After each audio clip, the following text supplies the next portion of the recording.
I'm Logan Crawford, and right now on the Spotlight Network, we're exploring a powerful book. It is called Times to Weep, Laugh, Mourn, and Dance. It is a deeply personal memoir of resilience, faith, and family. It is written by one of my favorite authors, one of my favorite guests, Kristen Suzanne Atkinson, who is publishing under the pen name Cairis. In the book, she shares her journey of growing up with a mother and siblings battling schizophrenia and schizoid personalities, finding strength through faith and storytelling. This is a compelling book that educates, enlightens, and encourages readers with its raw honesty, poetry, and historical insight. We're delighted to have this wonderfully talented author join us once again here today on Spotlight. We thank the team at Bookside Press for helping us put her in the spotlight today. And we ask viewers like you to support authors like her by subscribing to our channel and by purchasing her amazing book. The links are below this interview. And be sure to download the Spotlight Network TV app streaming on Roku, Apple TV, and Amazon Fire TV. Kristen, thank you once again for joining us here on Spotlight. Thank you very much, Logan. I really enjoyed my time with you before, and I expect to enjoy it again today. Same here, 100% without a doubt. Thank Let's you. talk about the challenges you had growing up with family members affected by mental illness and mental challenges. Well, my dad baptized me when I was 8, and I've always had strong faith, and I've become a prayer warrior, Mhm. and I love the Lord very much. He has brought me through so many things. Yeah. Your faith has sustained you throughout. It must have been difficult. It was your mother had schizophrenia and your two siblings had schizoid personalities? So my mother had a schizoid personality. Okay, My older brother had a schizoid personality, and my little brother was schizophrenic. gotcha. And after my parents died, I had to take care of him. And I always got him at whatever he wanted for his birthday or Christmas and fixed him the food he wanted because Hmm. I loved him and my dad the best. Yeah. Yes. At what age did you realize that your mother and your siblings were different than other people's mothers and siblings? Well, my little brother became schizophrenic at 20 when he was dabbling in drugs. Hmm. And my mother had the flu when she had him, so that could have contributed to his schizophrenia. Mhm. Yeah. And then when I was little, she was very good to me, but when I was 16, she was very jealous of me. I Hmm. guess with my dad, she didn't want me spending time with him, but I always afforded them privacy. I mean, I knew my parents were deeply in love. Yeah. My mother was a beautiful woman, and so he took care of her. Yeah. And So I guess he it was died. kind of a paranoia on your mother's part, that kind of thing. Well, she was a little bit paranoid. She thought he was having an affair with a woman at church, and he wasn't. Hmm. When she was at church, when that woman was there, if her slip was showing, my mother would jerk her slip down. Hmm. And then if she brushed her hair back, my mother would brush her hair back. Yeah. And she, thank God she never noticed it because she would have been offended. She was just helping my dad Yeah. because my mother now had Alzheimer's and she couldn't help her. Right. Right. So anyway, but then toward the end of her life, she got pneumonia. And so I was praying that she would not die before Christmas. I Hmm. knew it was a selfish prayer, but I just said, God, don't let her die before Christmas. My daughter was coming home for Christmas, and I just didn't want to do a funeral before Christmas.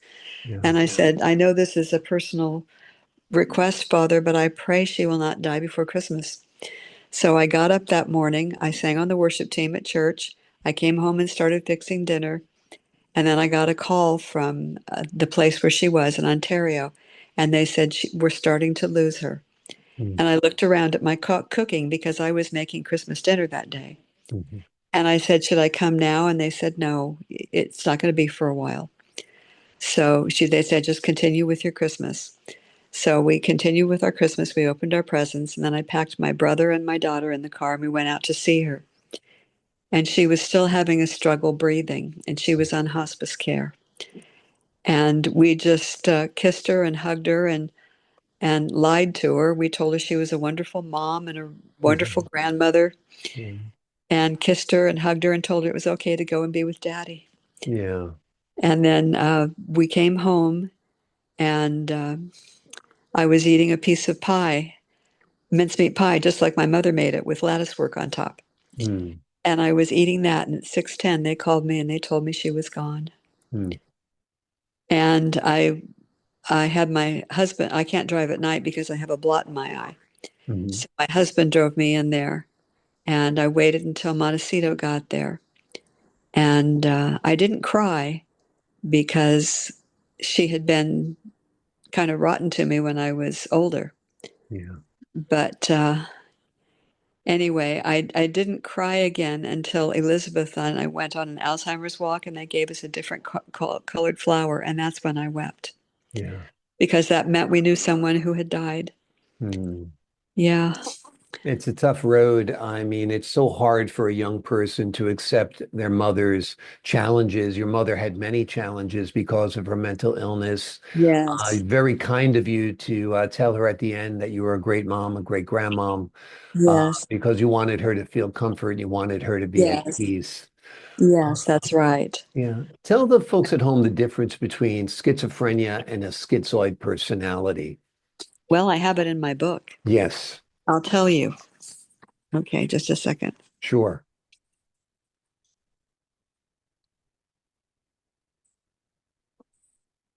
Okay, a schizophrenia definition is a psychotic disorder characterized by loss of contact with the environment, by noticeable deterioration in the level of functioning in everyday life, and by disintegration of personality expressed as disorder of feeling, thought, as in hallucinations and delusions and conduct. That's the schizophrenia definition of Definition. my little brother. Yeah. And then the schizoid definition is characterized by, resulted from, sending toward, or suggestive of schizophrenia. Yeah. And my mother and my older brother certainly had that. Yeah. Yeah, because my older brother tried to beat a train. He was driving a Pontiac Satellite Sebring, and he punched the accelerator, and the catalytic converter made it stop on the tracks. He got out just in time. Good God. And the train hit his car, and then he got a ticket for it. Yeah. And then I got a call from the sheriff, and they said I had to call Truckee. And I'd never even heard of Truckee, but I called Truckee, and the woman said, "Oh, the detective really wants to talk to you." And I said, "Okay." And I waited, and he called me back, and he said, "What's your relationship to Timothy Atkinson?" And I thought, "Oh, what's he done now?" Yeah. That's what I thought. What's he done now? Right. And he said, "Well, he's dead." Oh, And I said, "What?" And he said he was taking cans to California. He lived in Reno, but he was taking cans to California because we pay better. So the camera showed him going into a Safeway, and he went into the bathroom. And then another man comes up and tries the door, and it's locked. hmm. And another man comes up and he turns around and talks to him, and then suddenly the door is unlocked. But Tim was on the floor dead. He died of the same thing my dad did, but he was 64. Hmm. My dad was gone in 2 minutes, and so was Tim. He was dead. He couldn't have opened that door. I think God or an angel opened that door Yeah. because those two men were doctors. And the first Hmm. one tried to revive him, but it was too late, and the other one called the paramedics. Yeah. And I didn't have a place to put him, so I called his son Ryan, and he came and got his body and had it cremated and had his ashes strewn over Bodega Bay. Hmm. And Wow. then and then I was with my little brother when he died. He he was supposed to have a test on February 8th to find out why he couldn't move his hands or his knees. But this was the 1st of February, and I'd had my power of attorney sent when my ex-husband and I were signing papers for our house. I said, "Could you send this to Arrowhead Regional?" And they said yes, and they didn't even charge me. Wow. And so they sent it to Arrowhead Regional, and on the 1st they called me and they said, "We've had to code him twice because he didn't want a DNR." So I said, "Can I come?" And they said, "Yes, bring a mask." So I brought a mask. I drove out to Arrowhead Regional. I got in. He was in intensive care. And I walked over to his bed at 1 o'clock and I put my hand on his hand and I talked to him for 2 hours, Okay. telling him how happy I was that I could come to the house when it was his birthday and Thanksgiving and Christmas. And then after my parents died, he came to my house for those things. But he was hit by a car on the intersection here. Mhm. And so my mother had she was there, and so I said, my dad said, now your mother has Alzheimer's, so you'll have to go to the hospital. He looked like a deer in headlights. Mm. He was so he was so messed up. But they put a rod in his leg, and then when he was at his first board and care, his director called me and she said, Miss Christian, there's a piece of metal coming out of your brother's leg. And I said, oh, that's just the rod they put in. Take him to the doctor and see what they say. Well, he had to have surgery. And I was on the grand jury at the time, so I had to take a day off for his surgery. And when they opened it up, there was a virulent infection inside. So he was sent to rehab for 3 weeks. And I visited him there. And then I had my power of attorney sent there. And when I went to pick him up for a thing, they said they lost my power of attorney. And I said, if you don't give me my brother, I'm going to call the police. Mm. And they're going to look at my ID and they're going to look at his ID and they're going to know that we're brother and sister. And then a doctor came in. He says, give her brother. So Mm. by that time it was late. We drove to Redlands and he was just getting in the car. And the nurse ran in, out and got him and looked at his leg and he said, you're good to go. Mm. And he said, no, no, no, nothing. And he said, no. But finally he was in a wheelchair. Mm. And then he was at Arrowhead Regional and he had pneumonia. And so I was there for 2 hours talking to him. And he was in a wheelchair when he was at my house for the last time. He was 60. And then he was lying on the bed and he had pneumonia. And I knew he was never going to get better. Mm. So about 5 minutes to 3, I said, give me my power of attorney. I'm going to sign it. Mm. Hardest thing I ever did. I'm so And sorry. then I said, let him go. And I saw a student nurse come over with a warm washcloth to wipe the blood and spittle off of his face. And I said, honey, you're going to be a wonderful nurse one day. And she looked at me with tears in her eyes and she said, thank you, Oh, because she had compassion for my brother. yeah. So anyway, I said, let him go. And about 4 minutes after 3, I said, I think he's gone. And they called it 3:05. And then the nurse at the Oh, bottom of the bed came over to me and put her arms around me and thanked God for me being a good sister to my brother. wonderful. And then she prayed that I would have a safe thing on going home. So I Mm. called Henry. We weren't married yet, but he took me to the Tartan and Mm. bought me a glass of wine and glass of water and bought my dinner. And I just sat there and cried and ate and drank and cried. I didn't care who saw me crying. My brother was dead and I loved him. Yeah. I loved him so much. Yeah. It's a hard time. You've been through a lot of hard times. You are a Yeah. good sister. You are a good daughter, and you've Yes. dealt with, unimaginable difficulties and Yes. challenges in your life.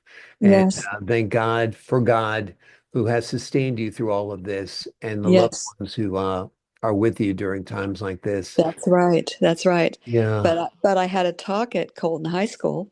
I went there and I Mhm. talked to 5 classes, and that was wonderful. And then they're going to have me at Cajon in May, and Wonderful. that's going to be wonderful because that's national things for them. Yeah. Yeah, so I'll wear Great. green. I'll wear green when I'm there. Wonderful, wonderful. And Yes. this book is a gift to all of us. It's really beautifully written. It is called Weep, Laugh, Mourn, and Dance. It is a deeply personal memoir of resilience, faith, and family. It is a journey of growing up with a mother and siblings battling schizophrenia and schizoid personalities, And Kristen finds strength through faith and storytelling. The book is compelling, it educates, it enlightens, and it also encourages readers with its raw honesty, poetry, and historical insight.